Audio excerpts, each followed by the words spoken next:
always pray naman na bumalik naman yung lakas niya. And you know, nakakatuwa nga kasi ilang pelikula pa yung nagawa niya.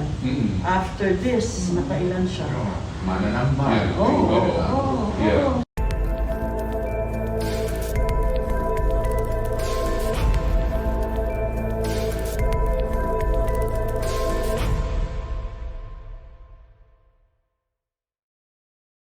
I'm sure alam niya.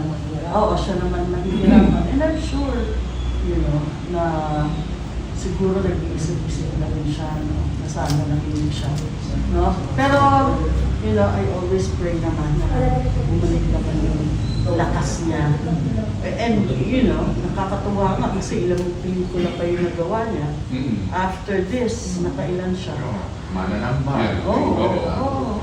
So, talagang inaano niya, talagang pinupush niya yung sarili niya na gumawa pa ng pelikula at magtrabaho pa at hindi magpahinga at magpatalo sa magpatalo sa kahinaan ng katawan. Ano yung nakalagay sa mata ni Ate Guy?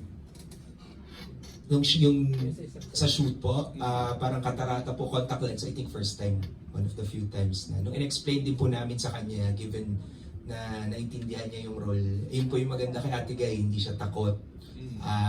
Kung nakita nyo kanina yung trailer ng Mananamba, iba rin yung itsura niya. So I think hindi po siya takot to change physically, as long as alam niya pong sakto dun sa role na kanyang gagampanan. So kahit po mahirap para sa kanya magkabit. May times po na siya nagkakabit. Kasi nahirapan po yung siyempre takot din pong for her eyes. Kasi siyempre asset niya Ate Guy yung kanyang mga mata. So may times po sa shoot na siya po yung nagkakabit. Yun. Sabi niya nga po willing siya kasi parang yun makita rin minsan na parang paano kung yung isa sa mga assets niya ay wala. Pero yun nga po, natuwa rin kami dahil first time niya ulit kumanta sa isang pelikula after so many years. Ibig sabihin, pwede na siyang kumanta?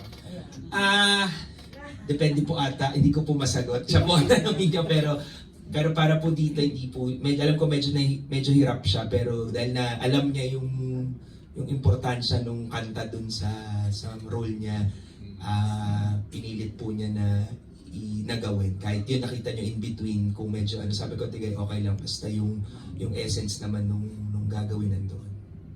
Ibig sabihin, kasi mapapalabas ito in a way commercially, qualified siya for awards next year?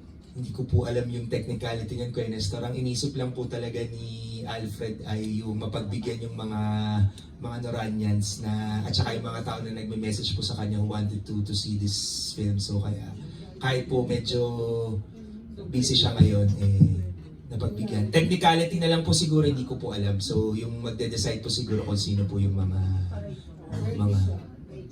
Opo. And R13 po sa MTRCB.